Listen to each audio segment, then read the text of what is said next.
Muy buenas noches y feliz día de las altas capacidades. O más que un feliz día de las altas capacidades, yo diría que es un día de oportunidad. Es un día de oportunidad porque aquí oficialmente, en Perú, todavía no tenemos declarado el día de las altas capacidades. Sin embargo, eso no significa que las personas que estamos reunidas aquí el día de hoy, y más allá de la reunión que vamos a tener, eh, no estén conectadas con una problemática importante, no estén conectadas con una realidad que al día de hoy todavía sigue doliendo a diversos colectivos que no están pudiendo, que no pueden todavía acceder a una visibilización, identificación y atención apropiada de sus necesidades.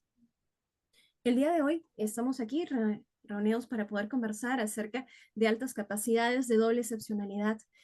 Eh, Estamos aquí para hablar también de un marco y también hablar de ese marco que aún no tenemos de manera clara, de las necesidades que tenemos como colectivos y también de algunas formas de poder construir de manera conjunta vías de acción, vías para garantizar que los derechos de las personas de altas capacidades y doble excepcionalidad aquí en Perú se respeten. Para ello, tenemos el honor de que por segundo año consecutivo nos acompañe Renato Constantino. Renato es abogado y también es docente de la Facultad de Derecho de la Pontificia Universidad Católica del Perú. Me debe mucho estar con ustedes nuevamente. Los saludo con mucho ánimo y con ganas de ver si es que podemos convertir esta charla en diferentes acciones que puedan un poco nutrir lo que ustedes hacen. Me voy a enfocar en un elemento en particular que es educación inclusiva. Yo entiendo que las necesidades o requerimientos o políticas que ustedes quieran impulsar pueden ir mucho más allá, pero voy a enfocarme en educación básica inclusiva porque usualmente van a ser eh, niños los que pues comiencen a sentir más bien que quizá la situación de altas capacidades los pone en una situación de más de desventaja que de ventaja en la educación básica.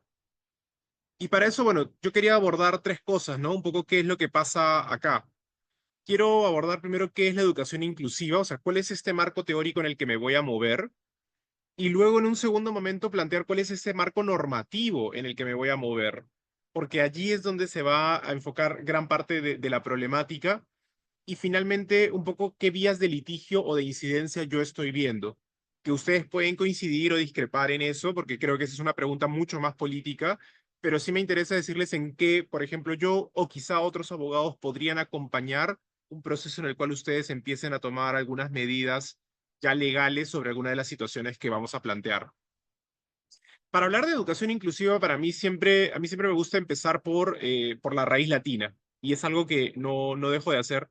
Eh, Educar es esta palabra compleja que nos viene del latín, y es compleja, diría yo, no solo por todo lo que involucra, sino porque tiene dos raíces en donde no está clara a cuál nos hemos referido, ¿no? Educare, que es entrenar para una habilidad, que es como, por ejemplo, aprender a leer, a escribir, a montar bicicleta, a nadar. O sea, logramos es como que adquirir una competencia. Pero también está la raíz educere, que en realidad tiene que ver con guiar hacia afuera, que tiene que ver con que somos como un fuego que va creciendo y que la labor del docente no está en, por así decirlo, meter un conocimiento, sino que la labor del docente es más bien guiar a la persona, es acrecentar un fuego, es guiar a la persona hacia el mayor desarrollo de sus posibilidades. Entonces, finalmente, la educación lo que tiene que lograr más bien sería lo segundo, ¿no? Lograr capacidades y competencias en cada persona de acuerdo a sus posibilidades. Y esto me pareció súper interesante cuando empecé a conversar con Catalina, porque, claro, mi acercamiento a la educación tiene que ver con educación inclusiva para personas con discapacidad, que por lo general lo que quieren es que más bien se reconozca que las limitaciones que pueden tener pueden ser superadas si es que si es que nos adaptamos a esas personas. Y claro, lo que con Catarina conversábamos es que allí hay una posibilidad de decir, oye, quizá también la educación de otras personas tiene que ser adaptada. Quizá en realidad, y vamos a ver eso como nuestro marco normativo lo va aceptando, toda educación tendría que ser adaptada y personalizada. Y que entonces cada quien podría, en cada momento tendría que haber una respuesta integral a quienes somos.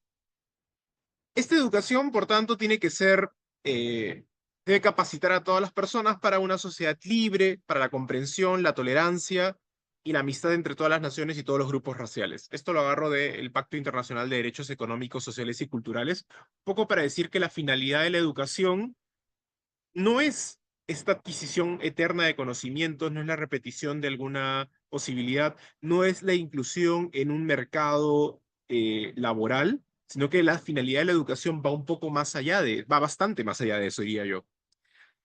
Y allí es donde tenemos que plantear qué entendemos por educación inclusiva, y acá también me voy a meter en un lío porque quizá ahí hay un tema en donde podemos coincidir o no coincidir. Durante mucho tiempo, la educación de personas con discapacidad se basó en la segregación, es decir, en separar a aquellas personas que tenían discapacidades, básicamente pensando que no podían aprender, y entonces se les separaba. El modelo inclusivo plantea que todos debemos aprender juntos porque en la sociedad, en el futuro, todos vamos a estar juntos. Sin que sea un modelo perfecto, yo diría que en el Perú, para algunas personas con altas capacidades, el modelo de la educación básica cambia a partir de tercero y secundaria con la creación de los colegios de alto rendimiento. La creación de los colegios de alto rendimiento ha creado un modelo de educación segregada para algunos estudiantes altamente destacados, comienzan a pasar a esa dinámica. Si bien yo creo que algunos pueden estar a favor o en contra como modelo o como política pública, yo lo que sí diría es que es problemático que los estudiantes tengan que esperar hasta tercero de secundaria para que exista una institucionalidad educativa que responda a las necesidades que puedan tener. Y que más bien durante primero, segundo, tercero de primaria, que pueden ser momentos mucho más críticos, más bien eso no suceda. Entonces, yo no estoy muy a favor de los COAR. Entendería que ustedes discrepen conmigo. Creo que podríamos plantear modelos educativos inclusivos que sean mucho mejores y que distribuyan de manera más igualitaria el dinero, pero entiendo también que es la única respuesta que el Estado ha dado sin siquiera nombrar a las personas de altas capacidades. Pero creo, como digo, que ese modelo igual excluye totalmente o no mira a los niños desde los 6 años hasta los 13, 14 años. Y eso también está mal. Eh, Esta educación inclusiva, por tanto, requiere que, uno, es un derecho de todos los alumnos. Todos los alumnos tienen derecho a estar con todos. Y creo que eso también es importante, ¿no? Conocer a las personas que aprenden más o que aprenden menos, que tienen dificultades, que vienen de otro país, que tienen diferentes situaciones de vulnerabilidad, enriquece el sistema educativo y la comunidad educativa. La educación inclusiva valora el bienestar de los alumnos y respeta su dignidad y autonomía inherentes. Es decir, también respeta sus decisiones, que creo que es importante también cuando hablamos de personas con altas capacidades que puedan tomar una decisión sobre, oye, ¿qué quieren privilegiar o qué quieren potenciar de esas capacidades? Es un medio para hacer efectivos otros derechos. Claramente, poder acceder a educación permite acceder a trabajo, permite que ejerzamos mejor nuestra participación política, puede lograr varias cosas. Y finalmente es el resultado de un proceso de compromiso continuo y dinámico. Es decir, no es que llegamos a la educación inclusiva, sino que es un poco como el horizonte que nos permite seguir peleando por esa educación inclusiva. No deberíamos llegar a ella porque siempre puede llegar un nuevo reto dentro de la idea de inclusión. Eso es un poco el marco teórico con el que quiero partir. Mi idea es que todos deberíamos estudiar juntos y que dentro de ese estudiar juntos, el sistema educativo es el que debe amoldarse a los niños y no los niños amoldarse al sistema educativo. De nuevo, este es un aprendizaje que yo traigo desde discapacidad, pero que es válido para muchas otras situaciones y creo que en esta situación es concretamente aplicable. Tengo ahora que hablar del marco normativo. Y acá sí tengo que decirles que, claro, las personas con altas capacidades o doble excepcionalidad no tienen un marco normativo propio.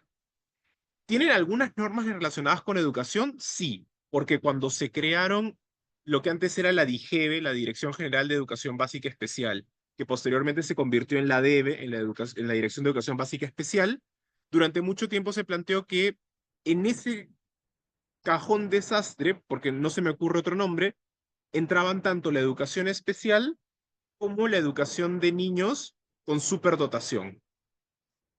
Lamentablemente, las políticas públicas implementadas para personas con superdotación, que ese era el término que utilizaba la legislación antigua, fueron nulas o casi nulas. No sé si alguien me podría contar de alguna experiencia quizá positiva allí, pero fueron casi nulas porque casi siempre la prioridad fue trabajar discapacidad y más bien superdotación no fue muy trabajado. Y una vez que se crearon los COAR, más bien se pensó, bueno, todo el tema de superdotación, que lo vean los COAR, porque allí está yendo.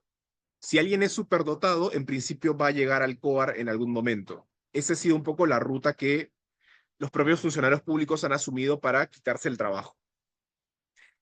Sí es posible encontrar situaciones donde otros marcos normativos son aplicables. ¿Cuál sería el más probable? Autismo. Me dijo Catarina que en algunos casos las personas con altas capacidades también tienen esta dinámica de doble excepcionalidad que ingresa a través de autismo. Si tienen autismo, esto calificaría como una necesidad educativa especial vinculada a una discapacidad y pueden privilegiar y pueden beneficiarse de todo el marco normativo de protección. Puede haber otros marcos normativos relacionados, como puede ser TDAH, trastorno de déficit de atención e hiperactividad, que tiene un marco normativo en el Perú, o sea, existe un marco normativo para el TDAH, pero para quienes lo hayan leído la ley o el reglamento, verán que es casi inútil y de hecho tiene una perspectiva muy médica, privilegiando el diagnóstico y no la inclusión en la escuela, lo cual, habiendo conocido a algunos de los padres que fueron los que hicieron incidencia en ello, a mí me sorprende mucho, pero en todo caso, ese es el marco normativo hoy por hoy. Y es lo que les tengo que plantear para decirles por qué creo que el de discapacidad es el más eh, utilizable. El marco normativo de discapacidad es utilizable, en mi opinión, porque ha creado la noción de inclusión. Pero esa noción de inclusión en su aplicación práctica ha generado que cuando hablemos de inclusión se habla de barreras que pueden ser compartidas por otras personas. Y de hecho, hoy por hoy, cuando se habla de educación inclusiva y de barreras, un público objetivo que ha comenzado a surgir muchísimo son niños migrantes y niños hijos de migrantes venezolanos, porque han llegado en situaciones de pobreza, en muchos casos con trauma o daño psicosocial, y están tratando de integrarse a una escuela en donde a veces incluso son víctimas de bullying, de acoso, eh, han pasado por tráfico de personas, o sea, las experiencias son disímiles, pero se pueden ir construyendo. Este marco normativo está reconocido principalmente en la Ley 29973, que habla de dinámicas de discapacidad, principalmente no discriminación, accesibilidad, ajustes razonables y adaptaciones, y que esto aplica también en la educación superior. Pero me interesa centrarme más en la 30797, que es esta ley que promueve la educación inclusiva, que básicamente hace dos cosas en la ley y el reglamento, y es que crea los SAE, los servicios educativos, y adicionalmente obliga a que todos los centros educativos tienen que tener servicios de apoyo educativo internos, SAEI, eh, lo cual, ojo, es en principio imposible porque en el Perú no existen tantos psicólogos educacionales como para que puedan asumir esa tarea. No obstante, sí es una obligación, lo cual nos pone en un limbo interesante. Solo lo planteo porque creo que también eso nos obliga a mirar qué estrategias de viabilización de política pública podemos tomar. O sea, y creo que es importante decir, hay mucha ley en el Perú. Otra cosa es que se cumple, entonces quizá a veces hay que mover el foco hacia otra cosa. Pero bueno, ¿qué se puede pedir? Y esto me imagino que es lo importante para quienes son padres y están interesados en esto, ¿no? Yo diría que básicamente hay dos cosas que se pueden pedir. O sea, si ustedes sienten que sus hijos no se están adaptando, que están siendo excluidos, que están siendo discriminados o que, por ejemplo, la educación eh, no les está permitiendo lograr lo que hemos visto al inicio, ¿no? Que se cumplan las competencias, que cada uno de ellos pueda desarrollarse autónomamente, pueden pedir apoyos educativos o pueden pedir un plan educativo personalizado. Los apoyos educativos son todas las medidas que ayudan justamente, y ahí quiero un poco plantear el resaltador, a que los estudiantes puedan, a que se atienda la diversidad de demandas educativas de la población estudiantil, que pueden ser distintas y que para cada quien puede ser diferente, ¿no? Puede ser que para algunos sea, ojo, modificar la currícula y la metodología. Sí puede haber esa decisión. Lo que pasa es que estamos acostumbrados a pedirlo desde la discapacidad, pero en realidad no hay una, o sea, cuando se habla de educación inclusiva, no se limita a que sea únicamente para discapacidad. De hecho, por ejemplo, y ese es lo segundo que se puede pedir, el plan educativo personalizado, se plantea que tiene que hacerse una evaluación psicopedagógica que recoja información relevante de las dimensiones cognitiva, social y emocional del estudiante.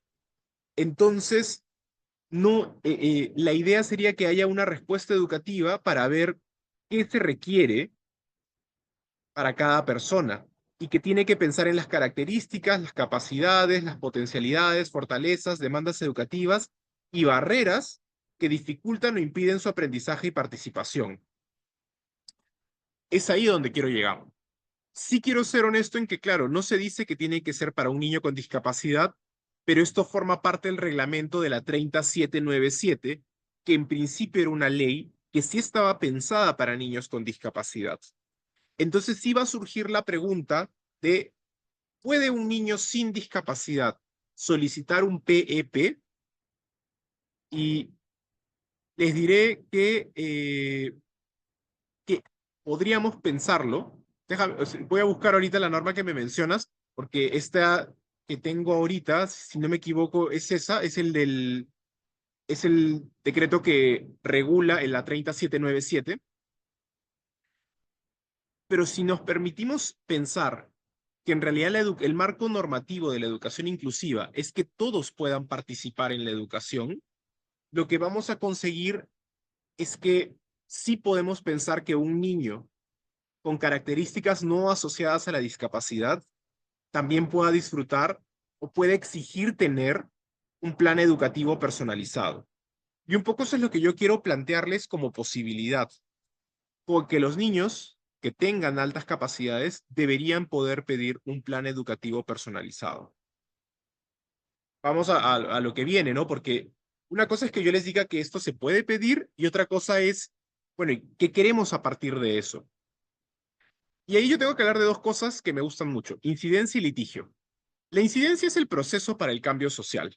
O sea, es cuando yo me acerco a una institución tratando de que algo cambie.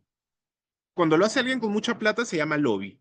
Entonces, y ustedes pueden haber escuchado de eso, ¿no? Finalmente, un empresario, un gremio empresarial, se acerca a un congresista y le plantea una modificación legislativa, etcétera.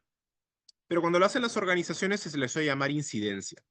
Ahora, la incidencia es un proceso para el cambio social que requiere actores sociales organizados. Con Catalina estábamos hablando justamente sobre cómo podríamos comenzar a pensar que ustedes ya son un actor social organizado. Requiere objetivos claros, porque no se puede hacer todo a la vez. Y ahí es algo en donde a mí me parece importante que ustedes comiencen a pensar, bueno, ¿qué quieren lograr? ¿Quieren un cambio normativo? O sea, quisieran que exista una ley para personas con altas capacidades.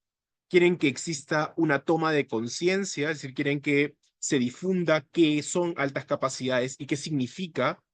¿O quieren, por ejemplo, algo más sencillo que es entrega de presupuesto? O sea, entrega de presupuesto también es algo que se puede incidir. La ley de presupuesto se aprueba en noviembre. Si tú le tocas la puerta a 4 o 5 congresistas, puedes tratar de incidir en ello. Entonces tampoco es imposible. Y requiere algo más, buscar aliados, que es algo muy importante cuando estamos hablando de procesos de incidencia social.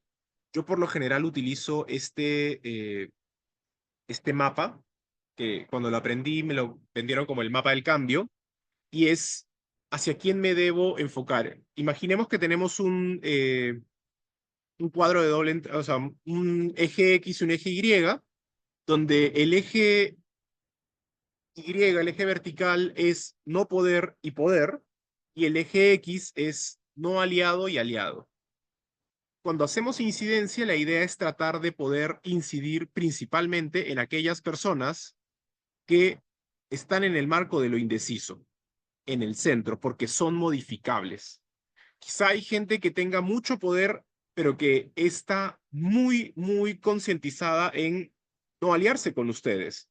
Por ejemplo, podría ser que los colegios privados y los gremios de colegios privados, ADECORE, ADECOPA, ATCA, digan, oye, no nos conviene apoyar estas iniciativas porque significa recargar el trabajo de los colegios. Entonces, a pesar de que tienen poder para lo que estamos hablando, en realidad no cuentan con ellos. Pero quizá ustedes pueden conseguir a 3 congresistas, pueden hablar con un viceministro, que van a ser personas con poder, pero que por ahora no son aliados, pero que ustedes podrían convencerlos. Tienen que comenzar a ubicar ello y más bien, por ejemplo, no gastar, eh, el término es muy feo, ¿no? Esto de no gastar pólvora en gallinazos, es decir, no gastar dinero o tiempo en abordar personas que no tengan poder. Por ejemplo, a veces eso sucede muchísimo, ¿no? O, por el contrario, a personas que ya son aliadas. Eso también pasa mucho en organizaciones de sociedad civil, ¿no? Por ejemplo, hacemos un evento y hablamos para gente que ya está convencida de lo que nosotros queremos. La idea es tratar de hacer un evento para convencer a aquellos que no están convencidos de lo que queremos. Entonces, esa dinámica de incidencia también es importante para decir, bueno, si tenemos pocos recursos, ¿con quiénes los vamos a ejercer? ¿A qué congresista le vamos a mandar una carta? ¿A qué ministro o ministra le vamos a mandar una carta? Eh, ¿qué- eh, ¿A quién queremos sentar en nuestra mesa? Y a veces sucede, ¿no? Tú invitas a un congresista a un evento y entonces lo haces abrir el evento y ya con eso lo comprometes muchísimo, porque le tomas fotos, porque comienzas a hacer una serie de acciones para que él pase de ser indeciso a ser aliado. Como alguien que ha hecho incidencia en el Congreso, es un proceso muy agotador y para quienes están asqueados de la política es un proceso también muy difícil, pero creo que vale la pena cuando hay una finalidad que justamente lo vale. Esa es la primera opción. La segunda opción para mí es el litigio estratégico, que es utilizar un caso legal para cambiar estructuras sociales injustas. ¿Qué se necesita para el litigio estratégico? Que ustedes, que como les digo, puede ser justamente el que ustedes reconozcan que hay un niño que requiere cierta institucionalidad flexible a sus capacidades y que no está obteniendo ello. Requerimos en principio un caso, una persona que quiera llevar el caso. Necesitamos una organización, acá está con mi trabajo de discapacidad, necesitamos una organización social. Y finalmente necesitamos receptividad de la institucionalidad jurídica, es decir, que un juez nos compre lo que estamos diciendo. No es imposible porque finalmente los casos sobre niñez también generan cierta repercusión en muchas personas. ¿Cómo elegimos un caso? Apego o alejamiento de la situación mejor protegida. Como les dije, por ejemplo, una persona con doble excepcionalidad es un mejor candidato porque porque si no logramos blindarlo desde altas capacidades, lo podemos blindar desde autismo. Entonces, eso permite una mayor posibilidad de triunfo. Costo sobre quien lo realiza, y esto es muy importante. Además del servicio legal que hay que pagar un abogado y pagar las tasas que se requiera, hay un costo real y es que generar litigio contra un colegio, y lo digo como alguien que lo ha hecho un par de veces, genera mucho estrés en las familias porque significa que están mandando a sus hijos a un colegio al que acaban de denunciar. Y eso suele poner mucha ansiedad sobre las familias. Entonces yo lo advierto desde ahora porque puede ser un proceso estresante, difícil, complejo, que asusta. Pero creo que a veces también es un poco sobredimensionado, ¿no? No es que al niño le va a pasar algo realmente, es que simplemente esta sensación de que como no existe tanta confianza, pero igual estás dejando a tu hijo 6, 7, 8, 9 horas en el colegio, te cuesta mucho hacerlo. y finalmente posibilidades de éxito, ¿no? Hay que ver qué tan real es la posibilidad de ganar en cada caso. ¿Qué posibilidades hay para hacerlo? Yo estuve pensando en algunas las conversé con Catalina. Lo primero que dijimos, lo que dije es Indecopy. Indecopy es un lugar interesante para plantear denuncias. ¿Por qué? Lo primero es que se puede hacer sin abogado en primera instancia, lo cual quizá para algunos es un ahorro o un alivio. Dos, Indecopi lleva muchos casos de colegios, así que más o menos maneja cuál es la normativa de los colegios y cuáles son las obligaciones. Tres, es que los casos que llegan a Indecopi suelen tener muchísima difusión, porque tienen un efecto importante. Las, lo que hace Indecopi es principalmente multar. Y entonces las multas tienen un impacto multiplicador, porque nadie quiere ser multado. Entonces, eso hace que por sí misma tengan mucha difusión porque los colegios quieren enterarse de estas cosas y evitar posibles multas que les caigan a ellos. No es un procedimiento que demore mucho, demora entre 8 y 10 meses para la primera decisión, quizá incluso menos. Como contra está que es solo para colegios privados. Se va a Indecopi cuando hay un servicio privado. Otra opción era el proceso de amparo. El proceso de amparo, reconocido en la Constitución, es aquel proceso que se instala cuando hay una amenaza o vulneración de un derecho fundamental. Como la educación es un derecho fundamental, se puede poner un proceso de amparo. El problema es que uno es un proceso judicial y por tanto requiere abogado. Yo les diría adicionalmente que los jueces tienen muy poco conocimiento sobre educación y situaciones como o sea, e incluso podría haber jueces que crean que la situación de un niño con altas capacidades no es una situación de vulnerabilidad, sino que más bien es una situación de ventaja, podrían decir algunos de ellos. Lo digo porque converso con varios de ellos y creo que su razonamiento va a ir por ese lado. Toma más tiempo. Para una primera decisión podrían tomar entre un año o hasta 2 o 3, ¿no? No les puedo, no es posibilidad de garantizarles que esto va a funcionar. Y el efecto no es una multa, sino más bien el llevar la situación, el reparar la situación. Entonces, si la violación, por así decirlo, fue no hay PEP, el juzgado constitucional plantearía debe haber PEP, debe haber plan educativo personalizado. Otra opción es denunciar frente a las UGELes. Quizá algunos de ustedes lo han hecho, pero mi experiencia es que uno tiene muy poco impacto real.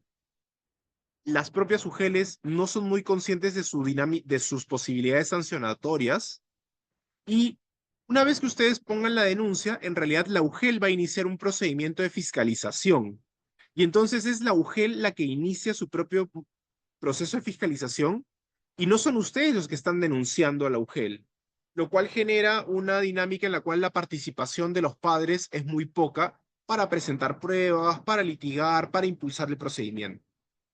Dicho eso, pues es igual una alternativa que quizá algunos quieran explorar. Un poco para ir cerrando, porque me interesaba más escucharlos a ustedes que yo hablar de algo, que tenemos que hablar sobre la situación peruana. No hay un marco teórico o normativo propio sobre la educación de personas con altas capacidades.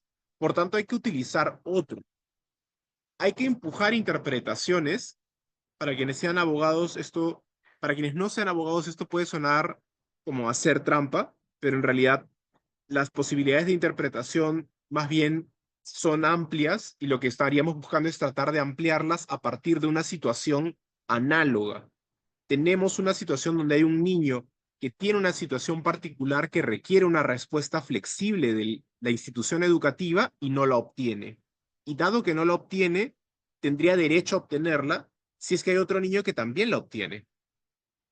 El empuje para hacer esto puede ser por incidencia o litigio, y yo un poco lo que les planteo es hacerlo por litigio porque soy abogado, ¿no? Si ustedes sienten que la incidencia, porque ustedes tienen contactos que puedan cambiar cosas, o quizá porque creen que se puede hacer presión social o mediática sobre el tema, también es una vía para cambiar las cosas, ¿no? Bueno, ¿qué tal? Quería primeramente saludar a todos y agradecerte, Catalina, por este espacio. Eh, Quería contarles un poco de mi experiencia personal. Mi nombre es Fabricio Ibarra, tengo 17 años y estoy en el segundo año de bachillerato del Colegio Peruano Alemán Alexander von Humboldt y soy una persona de altas capacidades. Para mí este es un momento súper especial porque creo que es la primera vez que abrazo este diagnóstico que tengo desde muy pequeño y quería contarles un poco de cómo han sido todos estos años de proceso de autodescubrimiento. Bueno, cuando yo tenía 2 años de edad tenía actitudes poco acordes a lo que era mi edad cronológica y eso lo notaron mis papás. Entonces me llevaron a un centro donde me realizaron un examen de cociente intelectual y tuve una marca aproximada de 160. Pero felizmente decidimos ignorarlo diametralmente y digo felizmente porque tuve una infancia totalmente normal. Me empecé estudiando en el colegio japonés La Unión y tenía un grupo de amigos. Bueno, era una persona totalmente normal con notas promedio y nunca notamos ninguna actitud rara. En cuarto de primaria tuve la oportunidad de postular a un programa de alto rendimiento de mi actual colegio, el Alexander von Humboldt, llamado Ingreso Lateral, donde había más de 1000 postulantes y el ingreso eran 24. Afortunadamente pude ingresar y culminé mi educación secundaria y ahora curso bachillerato ahí. Eh, Hace 2 años empiezo a tener conocimiento de que tengo altas capacidades porque se me hizo muy complicada la etapa secundaria. Comencé a notar ciertas dificultades en mi entorno, en mi aprendizaje y cosa que no me había ocurrido nunca. Fue en este entonces cuando acudimos al colegio en busca de ayuda y lo que pasó fue que nos chocamos con la pared. Había un hueco legal enorme donde me encontraba realmente desamparado y de hecho se dio el caso, como mencionó Renato, en el cual tuve que ir a un colegio donde yo fungía el rol de denunciante. Y era un colegio que yo amaba, que me había abierto las puertas y bueno, se dio lamentablemente esta situación. Yo desde ese punto rechacé totalmente mi diagnóstico, me cerré a la oportunidad de identificarme como una persona de altas capacidades y cerré el episodio de mi vida que hoy he vuelto a abrir. Si hoy me animo a contarles mi historia o parte de mi historia es porque, y que sin duda es irrelevante, es porque tengo la seguridad de que todas las familias que se encuentran en esta reunión tienen una historia personal para contar. En base a eso recibí de Catalina, y te agradezco, una serie de preguntas que voy a responder en base a mi experiencia, pero los invito a responderlas también por su cuenta, y estoy seguro que las respuestas van a tener en muchos casos un resultado bastante común. La primera es cuáles crees que son los derechos que no se están garantizando. Eh, bueno, Renato ya abarcó de forma brillante este punto y es el derecho a una educación adecuada. Esto fue, creo, el primer paso para mí y para darme cuenta también en conjunto con mi familia de que había pues un hueco enorme que seguramente y espero se puede rellenar acá en el Perú, donde no se protege en absoluto a un alumno con altas capacidades, como es mi caso, porque la mayoría de sistemas educativos están diseñados pues para estudiantes promedio, dejando de lado la aceleración y el enriquecimiento curricular que muchas personas de altas capacidades requerimos, ¿no? Pero me gustaría enfocarlo también de otra forma. Creo que un derecho que no se cumple es el derecho a la autodeterminación y al desarrollo personal, ¿no? Al no tener una referencia clara de lo que es tu espectro, es difícil para cualquier individuo formar una idea clara de identidad. A mí me costaba muchísimo identificarme, encontrarme. Me hablaban de números, de cociente intelectual y que tenía que ser pues alguien brillante, ¿no? Alguien muy parecido a Albert Einstein y no era mi caso, era totalmente lo contrario. Yo me interesaba por temas más como el deporte, etcétera, y sigo interesándome por eso a día de hoy. Eh, y finalmente, y creo yo el más importante, es el derecho a la salud mental y al bienestar, ¿no? Eh, Cuando uno atraviesa pues un proceso difícil, porque creo es inevitable para cualquier persona de doble excepcionalidad, lo primordial y lo que debería primar es el derecho a la salud mental de parte primero de las instituciones y de las familias, etcétera. La segunda pregunta es, ¿cómo ves la situación actual de las personas de altas capacidades y doble excepcionalidad en Perú en los diferentes ámbitos con los que has tenido contacto? Bueno, al escuchar este término en diferentes contextos, las personas que en su mayoría son desinformadas esperan encontrarse pues con un arquetipo de persona de altas capacidades caracterizadas por cualquier personaje famoso como Einstein que no encajan necesariamente en el de una persona de altas capacidades común y corriente. Mientras que esta figura idealizada es capaz de resolver, no sé, ecuaciones de tercer grado en cuestión de segundos, bien sabemos que no es el caso de la gran mayoría de personas englobadas en este espectro. Es por eso que hay que distinguir lo que son las altas capacidades y lo que es el alto rendimiento. Sin embargo, yo les propongo no ver esto de manera negativa. Al igual que con otros espectros psicológicos como el autismo, la sociedad desinformada tiende a segregarlos y apartarlos de forma despectiva. Esta brecha de información nos puede permitir crear un arquetipo de personas de altas capacidades que no sea necesariamente discriminada y que sea bien vista. Finalmente, se me preguntó por qué creo que es importante actuar ahora. Y yo, bueno, acá discrepo personalmente que realizar un movimiento a favor de las altas capacidades es necesario solamente para evitar la fuga de talentos. Me gustaría verlo del lado que me tocó vivirlo a mí, ¿no? Creo que antes de aprovechar un talento se debe procurar el bienestar del mismo. Actuar ahora es necesario para proteger a las personas de altas capacidades que hoy se encuentran sin respaldo. Velar por su integridad psicológica es para mí el motivo principal, protegerlos del bullying y que sean integrados buenamente a la sociedad. Buenas noches, soy Oscar Ibarra, papá de Fabricio Ibarra. Y bueno, yo quisiera brindarles a ustedes un poco la perspectiva de lo que vivió la familia durante todos estos 17 años con Fabricio. Ha sido un camino primero de felicidad por estar al lado de él, de acompañarlo en esta historia y a la vez de múltiples retos que se fueron agudizando en el tiempo por ser una parte de la población total y completamente invisible. Miren que llegamos al día de hoy donde Fabricio prácticamente se desliga del derecho de querer hacer ver que su potencial y su talento se ha explotado y se aferra al legítimo derecho de tener una salud mental respetada.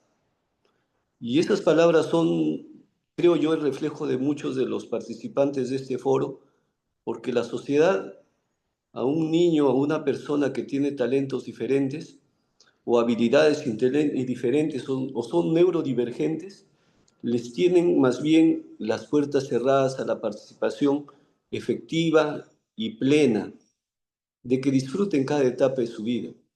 Más bien, cuando saben que tienen los talentos diferentes, creen que son superhombres, que deben de rendir eficientemente en los retos formales de nuestra educación, y no necesariamente es así.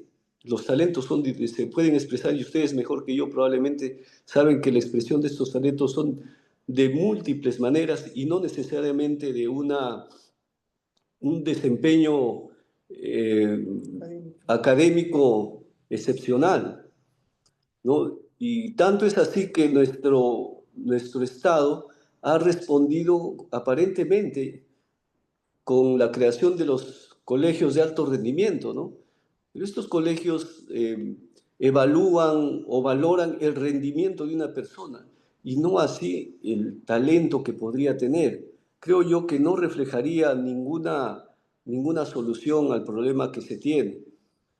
Y en ese sentido pienso que todavía tenemos muchísimo que andar a hacer este grupo humano un grupo visible por lo menos. El doctor ha tenido la gentileza de brindarnos una magistral charla donde pienso yo que tenemos algunos elementos donde podríamos empezar a formarnos como comunidad y poder mostrarnos por lo menos a la sociedad. Toda aventura se empieza, toda aventura se inicia. Puede ser muy pequeño el inicio, pero debemos hacerlo, porque si no vamos a seguir siendo invisibles. Llegará el momento donde podamos exigir un poco más a nuestro Estado, a la sociedad, pero empecemos por algo. Sobre los tipos de bullying, en realidad lo de leve, medio, mayor y muy grave tienen que ver en realidad por lo general con la constancia y con los tipos de violencia que se van ejerciendo. La prevención en el bullying, y de hecho no es un tema que yo había pensado, pero bien podría ser también un tema que quizá algunos hayan experimentado. El bullying también tiene una regulación en el Perú y requiere que los colegios tengan un comité de prevención del bullying y que tengan actuaciones específicas para prevenirlo.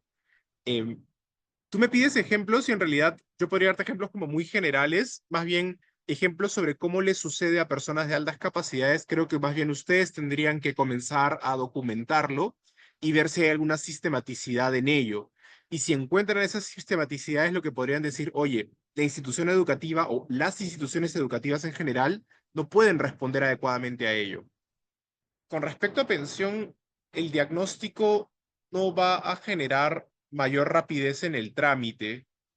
Sí puede, si es un diagnóstico de discapacidad, sí podría permitir en algunos casos, tras muchos otros trámites, que la pensión se mantenga después. Pero si es un diagnóstico de altas capacidades, no, porque no, o sea, lo que es, un poco lo que he tratado de decirles es que altas capacidades y discapacidad no son lo mismo, pero comparten un elemento clave con respecto a un asunto particular, que es que la institución educativa tiene que adaptarse a estas personas.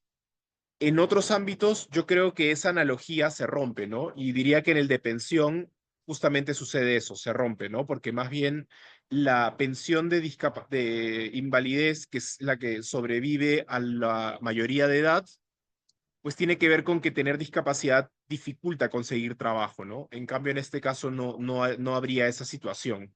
Buenas noches, un gusto saludarlos. Soy de El Salvador, como les había comentado. Quería hacer una pregunta. Yo sé que están hablando de Perú y básicamente al escucharlos, casi que las mismas problemáticas suceden en América Central, que es donde estamos El Salvador, Guatemala, Honduras, Nicaragua y otros países. Mi pregunta va enfocada a cómo podemos trascender. Es decir, de que cada país, como lo decía Catalina en otra ponencia anterior, está viviendo el tema de altas capacidades, políticas educativas acertadas y adecuadas para esta población, pero ¿cómo podemos trascender? Es necesario la unificación de los países en el sentido de que también dentro de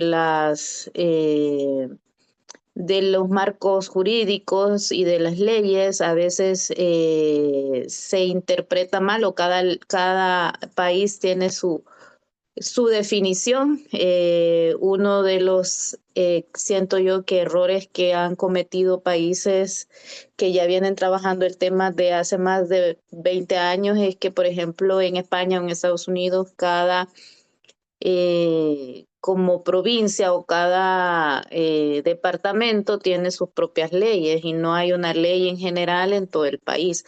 Entonces, ¿cómo nos podemos pronunciar las asociaciones, las organizaciones, los profesionales en cuanto a una denuncia ante la ONU, la UNICEF, si es que hay, y cómo pudiéramos en ese sentido pues incidir en que se vea a nivel de América Latina? ¿Qué vías internacionales hay? Y yo no niego que haya posibilidades de vías internacionales. Yo diría que hay varias cosas por hacer. Vamos a tratar de ver. Se puede hacer incidencia, por ejemplo, cuando el Perú pasa por la evaluación del Comité de Derechos del Niño, que de hecho ha sido reciente, entonces ya es una oportunidad que no está y que se podría hacer de nuevo. Otra opción, por ejemplo, yo lo he solicitado hace poco con respecto a personas con discapacidad psicosocial, pero por ejemplo, una audiencia frente a la Comisión Interamericana. Y yo creo que si tienen varias organizaciones de toda América Latina que están preocupadas por el tema y que no hay una alocución presupuestal, etcétera, o sea, podrían plantearlo. Quizá la toman, quizá no. Al año se hacen 4 periodos de sesión de audiencias, 2 virtuales y 2 presenciales. De esas presenciales, una casi siempre es en Washington, así que es difícil, pero las virtuales, la verdad es que se puede hacer y podrían ustedes plantearlo. O sea, de nuevo, son acciones de incidencia que, ojo, yo no había pensado, pero ahora que tú me pides lo internacional, lo suelto y por ahí que vale la pena.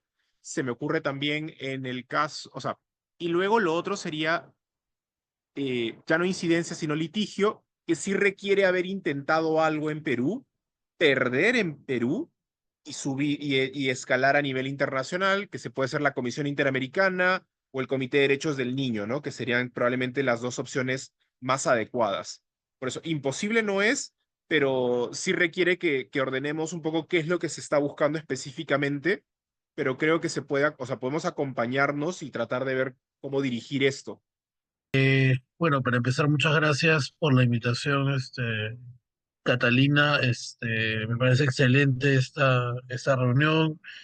Me llevan cosas muy interesantes de Renato respecto a, por ejemplo, el tema de posiblemente denunciar, ¿no? En algunos casos a colegios, sobre todo los privados, ¿no? El tema de copy me parece una cosa interesante, ¿no?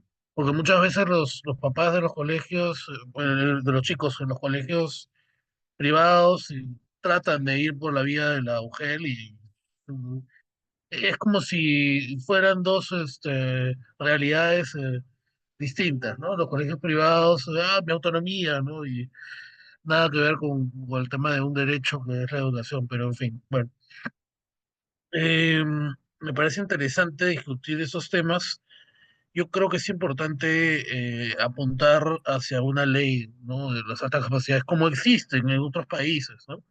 Que da, al haber una ley da derecho y da presupuesto también y da marco normativo, da, digamos, todo lo que eventualmente vamos a ir necesitando poco a poco. La ley es el mejor de los instrumentos para garantizar lo demás, ¿no?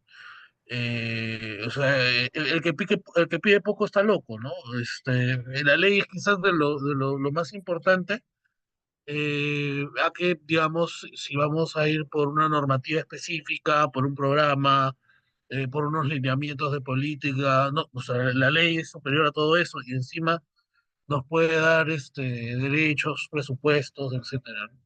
Por ahí yo creo que habría que apuntar a eso. Y sí, bueno, desarrollar todo tipo de estrategias de incidencia, ¿no? Desde los distintos ámbitos y desde los distintos roles. Y esto nos llama a todos, nos llama a los papás, ¿no? A dar sus testimonios, como bien dijo el señor Ibarra, ¿no? Compartirlos, nosotros como profesionales estar aprovechando este tipo de situaciones, ¿no? Días como este, ¿no? Dar a conocer los eventos como tales.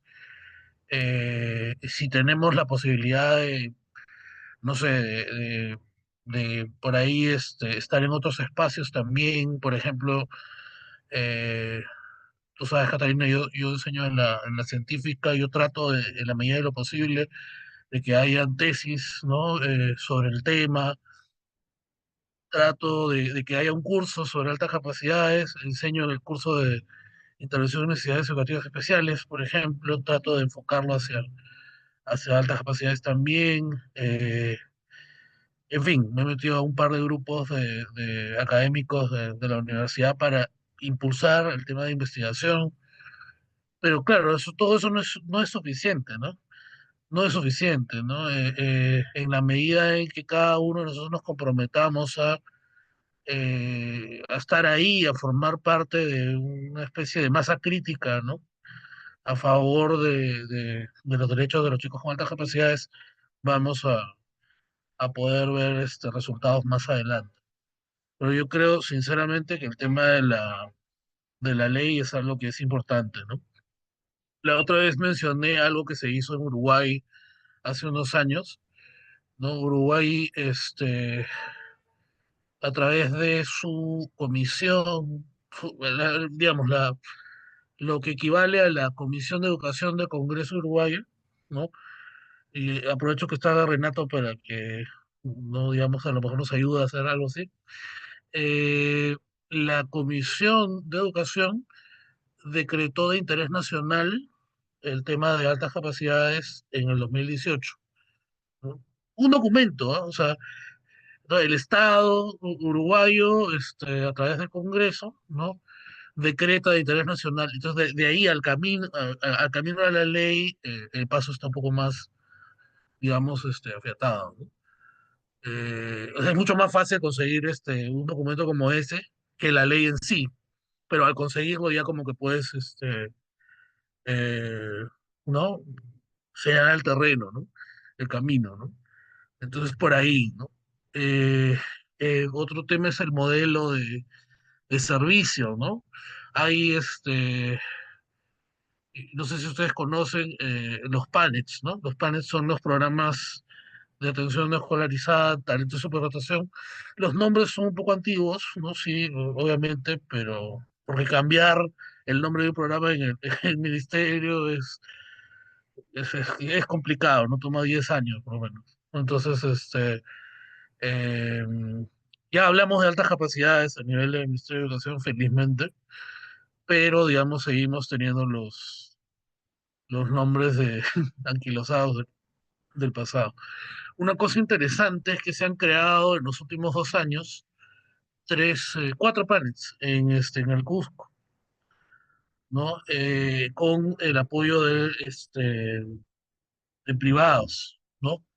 Lo cual nos pone un poco la situación nueva, ¿no? De que no solamente podemos crear programas, sino que estos programas pueden estar en más de una provincia a la vez, que es algo que también se ha dicho varias veces, ¿no? Este, si nosotros partimos de la proyección de los estudiantes con altas capacidades, pues tendrían que haber programas y servicios en todas las provincias del país, dado que en la provincia más pequeña tendríamos por lo menos unos 100 chicos que estarían seguramente reclutables, ¿no? Claro, ahora habría pues que tener todo ese camino difícil para poder seleccionarlos, trabajar con ellos, pero digamos, también se trabaja bajo, digamos, la proyección con el tema de discapacidad, o sea, porque, digamos, ¿no? Se trabaja solo con apenas el 10% de la población. Se asume que ese otro 90% está por ahí, ¿no? Pero no necesariamente lo están trabajando, ¿no? Entonces, además, no es el único, la mayoría de países asume que esta es una realidad, digamos, que es compleja, ¿no? Que no necesitas, digamos, un trabajo censal para reconocer las proyecciones, ¿no?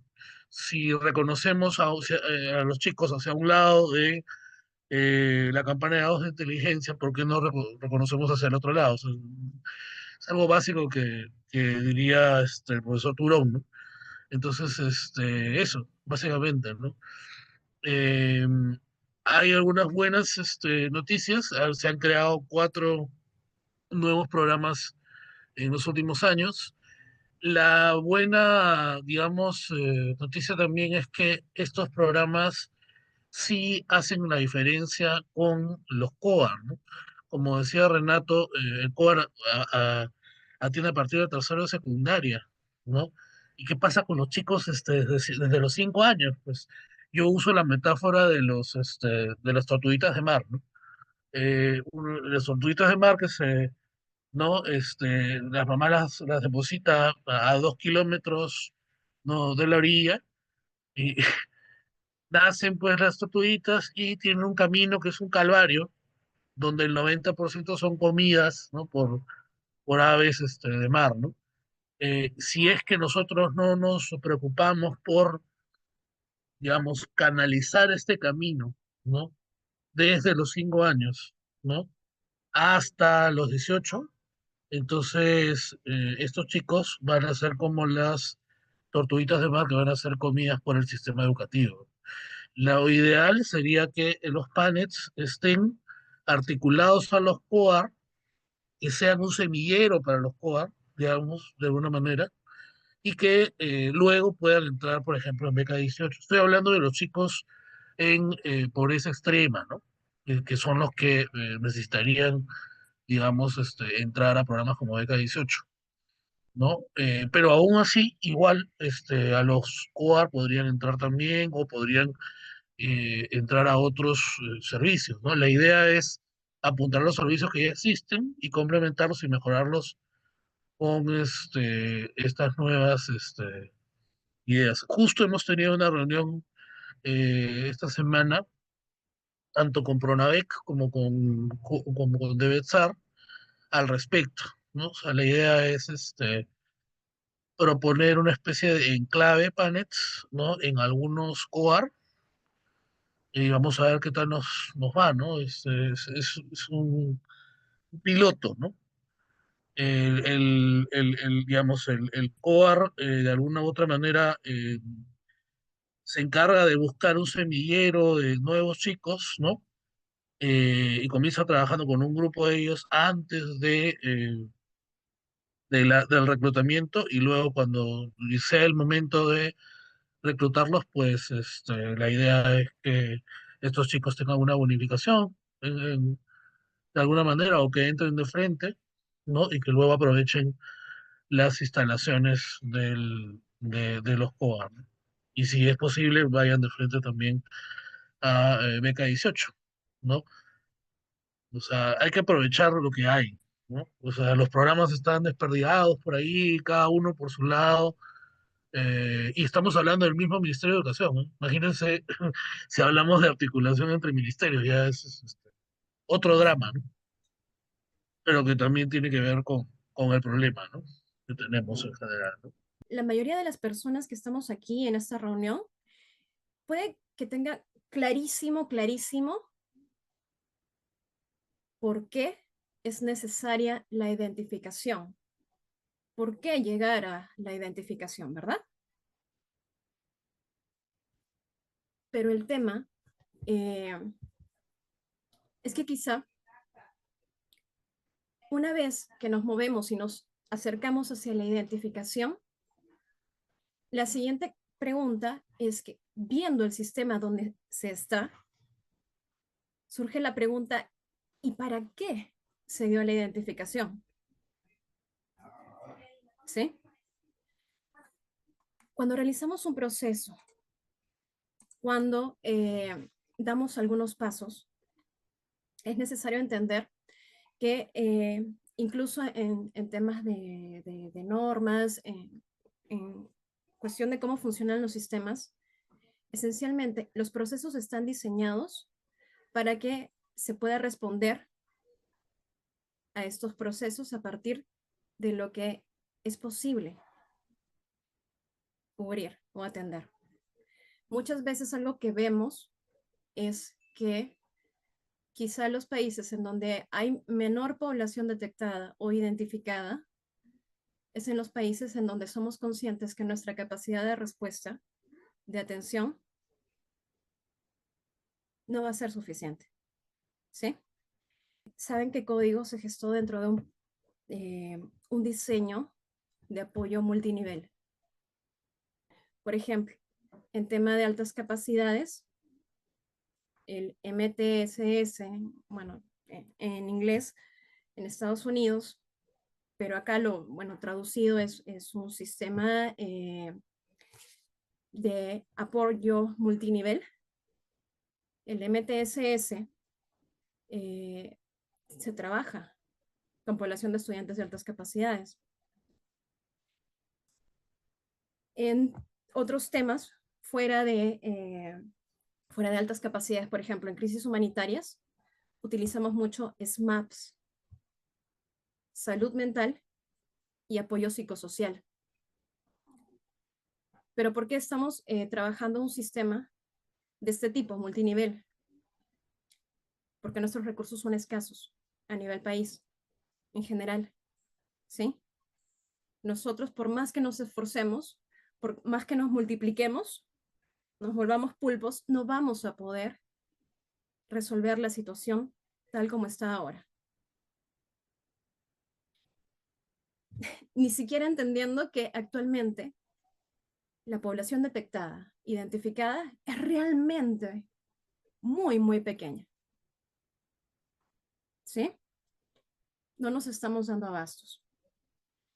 Entonces, ¿qué plantea un sistema multinivel? Plantea que cada uno, desde el lugar en el que esté, puede empezar a dar pequeños pasos, pueda empezar a tomar pequeñas acciones. Un sistema multinivel empieza a empoderar a la población. Porque todos los docentes, al menos una vez en su vida, han tenido contacto con un estudiante de altas capacidades. Y quizá es posible que ese estudiante, que ese docente, no llegue a especializarse en tema de altas capacidades. Pero si eventualmente llega a tener contacto con un solo estudiante, entonces ya existe algo que puede hacer. El ser consciente de que podemos hacer algo a diferentes niveles, sea que tengamos contacto muy esporádico con población de altas capacidades, sea que eventualmente nos pongamos un poco más la camiseta y deseamos aplicar alguna adaptación, algún recurso adicional, o sea que efectivamente nos vayamos a meter de lleno a trabajar en programas especializados para estudiantes de altas capacidades, siempre hay algo por hacer. Entonces, precisamente es por ello que en el marco de este sistema se han gestado iniciativas diferentes. ¿Sí? Una de estas iniciativas que tiene que ver con código, que es la madre de este sistema, es la que tiene que ver con temas de acompañamiento y sobre todo de empoderamiento de la comunidad. Porque finalmente código no va a resolver todo. Van a ser las personas mismas, los miembros de la comunidad, las familias de la comunidad, los chicos, que finalmente van a llegar a tomar las riendas de la ruta. Porque una de las instancias, la última instancia, sí, exacto, Jenny, juntos hacemos fuerza. La última de las instancias tiene que ver con llevar de manera sostenida, de manera técnica y sostenida, una ruta para concretar estas propuestas, estas iniciativas. La última ruta que les voy a presentar el día de hoy va precisamente en esta línea y está tomando el nombre de Agencia Peruana de Inclusión y Atención a la Diversidad. Código está constituyendo una asociación de carácter técnico donde podamos sostener mesas temáticas para viabilizar todo lo que hemos venido diciendo en N reuniones que ya hemos tenido a lo largo de estos últimos años. Es 14 de marzo y es un día de oportunidad para poder hablar sobre altas capacidades, doble excepcionalidad, para poder hablar de cómo es que podemos traducir en acciones concretas todo lo que nos gustaría que pase, todas nuestras expectativas y esfuerzos. Pero ¿saben qué? Ayer, 13 de marzo, se aprobó una ley. Una ley muy importante por la que se unieron varias organizaciones.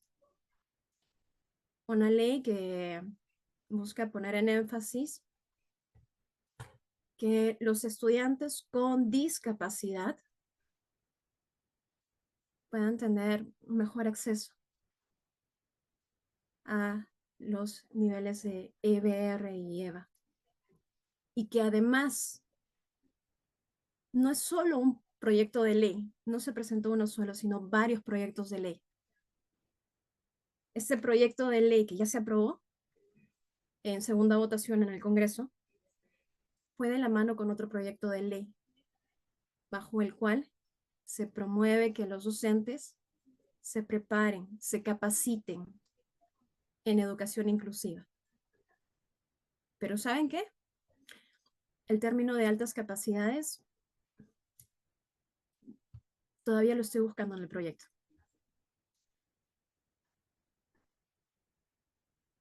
Y ayer, por este motivo, fue un día de muchísima celebración para muchas organizaciones que se han esforzado para llegar a concretar la aprobación de esta ley. Y yo estoy feliz por esas organizaciones, pero es inevitable que me ponga a pensar que también me gustaría estar feliz por nuestros colectivos de altas capacidades y doble excepcionalidad. Y que también me gustaría decir que en cada ley que sea promulgada, que sea aprobada, pueda entenderse que cuando se habla de inclusión, se hable de inclusión para todas las personas. ¿Sí? La educación inclusiva no es tal si no considera a personas de altas capacidades. ¿Ok? Entonces, por este motivo es que, por este motivo, porque ya se estaba gestando eh, el proyecto de ley, la aprobación del proyecto de ley, es que poco a poco hemos ido tomando la decisión de que código, pero no solo código, y esa es la mejor parte, eh, podamos crear esta asociación. Y algo más, eh, la web de esta asociación casi no tiene nada, pero quizá les gustaría saber cuál es, cómo van a poder encontrar a esta web. La dirección es www.inclusión.pe. ¿Sí? Y bueno, estamos todavía trabajando para construir inclusión en Perú. Por eso es que aprovecho este día, que es un día de oportunidad, porque quizás surja algo mágico, no lo sé, para abrir una convocatoria para la primera mesa técnica, para trabajar por la inclusión de las personas de altas capacidades y doble excepcionalidad en Perú. Y como les dije, no se trata de una asociación solo de código, sino que más bien la convocatoria está abierta y necesitamos unirnos. Soy Néstor Becerra, periodista con algunos años de trayectoria, y hablábamos hace 5 años y quizás un poco más, pero poco, no más de 6 años, que tuve conocimiento real de altas capacidades, y esto gracias a Catalina. En ese momento estaba por Radio Nacional, pero yo soy periodista de televisión, la formación, sanmarquino además, como Catalina. Y es gratificante que estemos hablando en este momento ya de un movimiento que está teniendo presencia. Y primero, señalar la exposición de Renato. Inicia con su exposición sobre educación básica, inclusiva y personas con altas capacidades, eh, y hablándonos del tema de la formación, el conocimiento, lo que significa educación, y el sistema educativo debe adaptarse a los niños. Primera importante precisión. ¿Y qué hacer? Modificar la currícula o un plan educativo personalizado. Y buscar aliados, que eso lo voy a decir rápidamente, porque estamos en el año 2025, que resulta estratégico para la difusión de la propuesta que estamos conociendo en su detalle.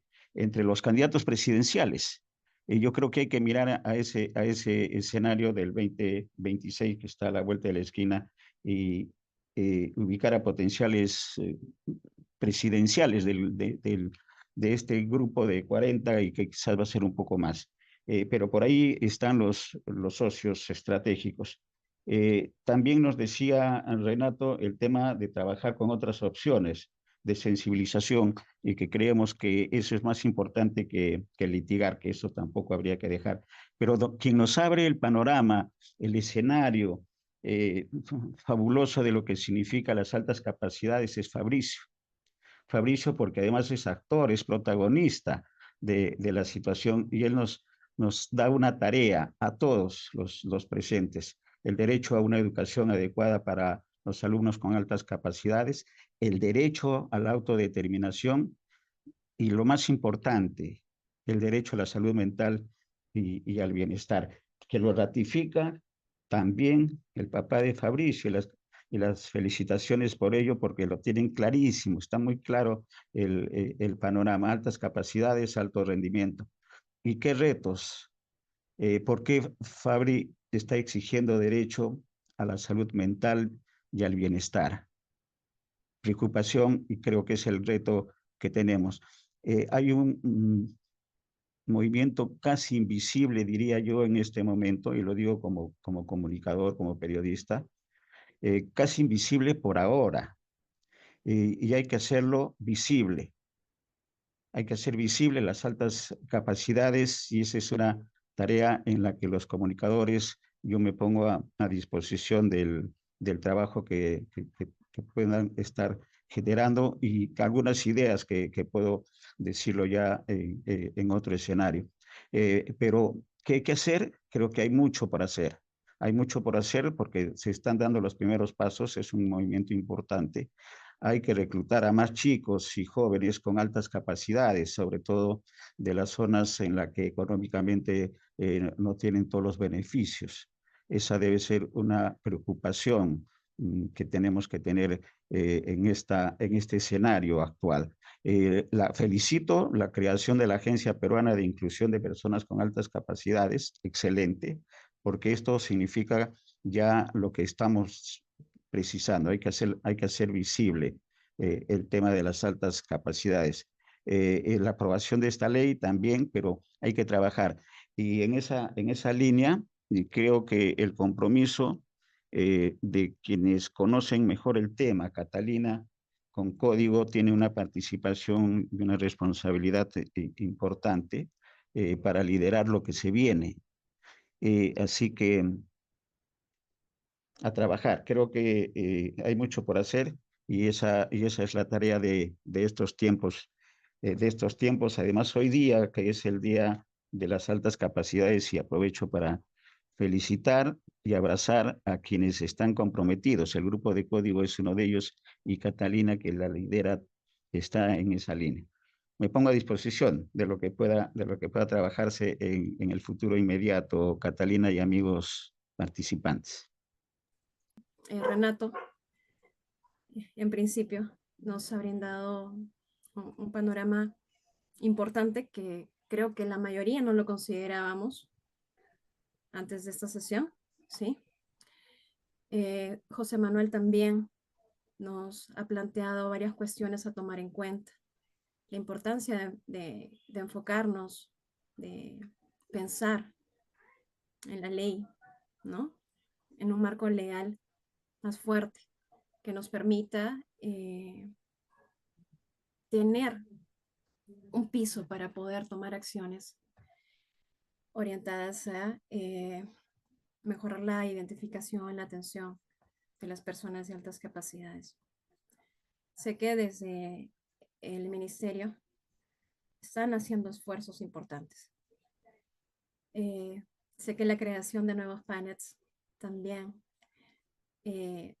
son pasos sumamente importantes y de hecho son pasos muy, muy importantes, no solo porque se llega a nuevos lugares, sino porque cada una de las personas a las cuales se llega a tocar a través de estos espacios es realmente significativa. Hace poco tuve la oportunidad de escuchar a algunas familias que han pasado por la experiencia de los PANETs, que están en provincias, y realmente para ellos ha sido muy, muy importante que sus hijos, que sus hijas participen de estos programas. Realmente hay cosas muy buenas que se están haciendo. Pero también hay muchísimas cosas que todavía falta hacer. Y bueno, solos no podemos. Una sola organización no tiene las respuestas para todas las personas que hay en Perú. Personas de altas capacidades, para todas sus necesidades. Tenemos que unirnos.